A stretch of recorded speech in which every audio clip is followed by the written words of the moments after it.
రాజశేఖర్ రెడ్డి గారి మనవడు వైఎస్ రాజారెడ్డి గారి పెళ్లి జరుగుతున్న సందర్భంలో చాలా మంది ఇన్వైట్ చేస్తున్న రాజకీయ నాయకుల్ని, అందులో భాగంగానే చంద్రబాబు గారిని కూడా పెళ్లికొచ్చి వాళ్ళని ఆశీర్వదించాలని కోరడం జరిగింది. చాలాసేపు రాజశేఖర్ రెడ్డి గారి గురించి, వాళ్ళ ఫ్రెండ్షిప్ గురించి, వాళ్ళ రాజకీయ ఇనిషియల్ ప్రస్థానంలో జరిగిన విషయాల గురించి అన్ని గుర్తు చేసుకున్నారు, మాకు గుర్తు చేశారు. చాలాసేపు మాట్లాడాం, చాలా సంతోషం అనిపించింది. వచ్చి ఆశీర్వదిస్తామని మాటించారు.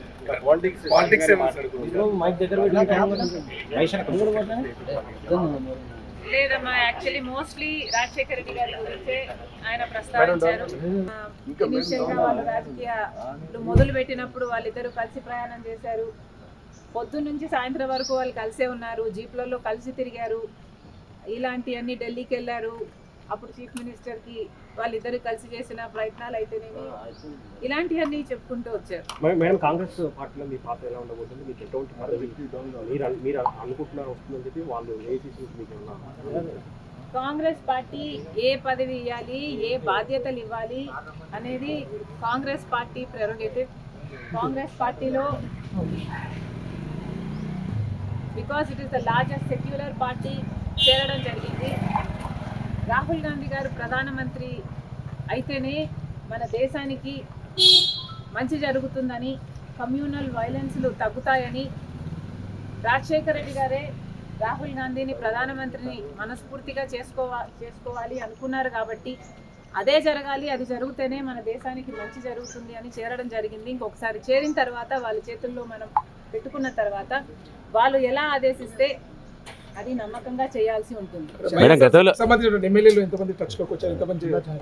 ఈ అన్ని రాజకీయాలు ఎట్లా డెవలప్ అవుతాయి, నాకు ఏ బాధ్యతలు ఇస్తారు అన్న దాని మీద డిపెండ్ అయి ఉంటుంది. So we should all wait and see.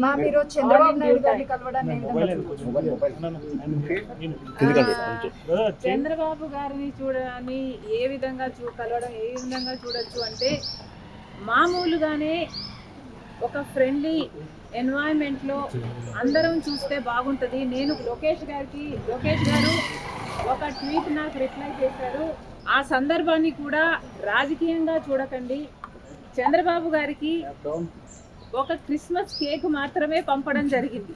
ఒక కేకే కదండి, ఆ కేక్ అంటే మేడం ఇప్పుడు మేడం ఈ చర్చ అంటే ఏంటంటే, ఆ కేక్ కూడా మేము ఒక చంద్రబాబు గారికే పంపలేదు, ఇక్కడ కేటీఆర్ గారికి, కవిత గారికి, హరీష్ రావు గారికి, ఇట్లాంటి వాళ్ళకు కూడా పంపడం జరిగింది. యాక్చువల్లీ ద బ్యాక్గ్రౌండ్ ఈస్, రాజకీయాలు అన్నది జీవితాలు కాదు, రాజకీయం అన్నది మా ప్రొఫెషన్. మేము ప్రజల కోసం చేస్తున్న ఒక సర్వీస్. ఆ క్రమంలో మేమందరము ఒకరిని ఒకరు మాటలు అనుకుంటుంటాం. మేము రాజకీయ ప్రత్యర్థులం కాబట్టి అనుకోవాల్సి వస్తుంది, అనాల్సి వస్తుంది.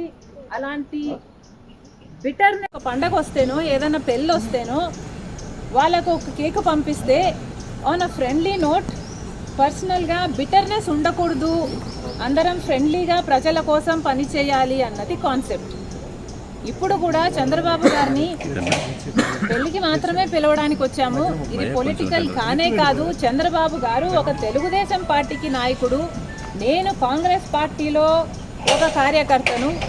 మాకు రాజకీయంగా ఏ లావాదేవీలు ఉండదో, ఉండకూడదో, ఉండబోవు కూడా. రాజశేఖర రెడ్డి గారు కూడా తన సొంత పిల్లల పెళ్లిళ్ళకు కూడా చంద్రబాబు గారిని ఇన్వైట్ చేయడం జరిగింది. చంద్రబాబు గారు కూడా రావటం జరిగింది, మమ్మల్ని ఆశీర్వదించడం జరిగింది. ఇదేమీ వింత కాదు, విచిత్రం కాదు. సో దీన్ని ఒక ఫ్రెండ్లీ ఎన్వైరన్మెంట్తో చూస్తే అందరికీ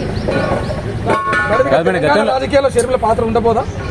కాంగ్రెస్ పార్టీలో మనం పెట్టుకున్న తర్వాత కాంగ్రెస్ పార్టీ ఏ బాధ్యతలు అప్పగించినా ఆ బాధ్యతలు నేను నమ్మకంగా చేస్తానని ఆ రోజు చెప్పాను, ఈ రోజు చెప్పాను. మేడం, ఫ్రెండ్లీ రాజకీయాలు మేడం, మీరు ఫ్రెండ్లీ రాజకీయాలు కోరుతున్నారు. ఇప్పుడు అంతా ఫ్రెండ్లీ రాజకీయం ఉందా మేడం? ఒకవైపు మీ సోదరుడితో చంద్రబాబు నాయుడుకి వైరం ఉంది, మీరేమో రాజకీయాలు అలా ఉండకూడదు అంటున్నారు. ఎట్లా madam? Not condoning anything.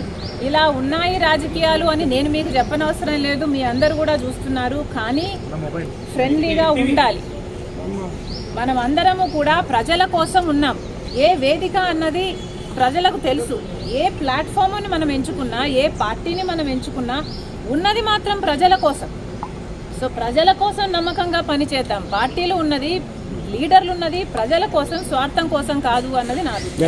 Chandrababu Naidu